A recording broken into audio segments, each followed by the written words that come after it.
నమస్తే మామ, ఈరోజు కాణిపాకం చరిత్ర తెలుసుకుందాం. కాణిపాకం అనేది చిత్తూరు జిల్లా ఐరాలలోని ఒక గ్రామం. కాణిపాకంలో అనేక ప్రాచీన ఆలయాలు ఉన్నాయి. ఇక్కడ జనమేజయుడు కట్టించిన ఒక ప్రాచీన పాత ఆలయం ఉంది. మణికంఠేశ్వర స్వామి ఆలయాన్ని శ్రీ చోళ రాజు అయిన రాజరాజేంద్ర చోళుడు కట్టించాడు.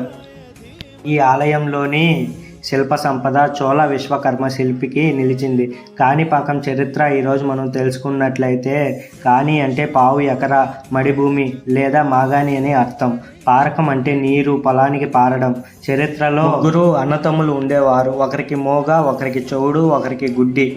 వీళ్ళు నిరంతరం అవటితనంతో బాధపడుతున్నారు. వీళ్ళకి ఒక చిన్న సాగు భూమి ఉంది. ఆ సాగు భూమిలో సాగు చేసుకుంటూ జీవనం గడిపేవారు.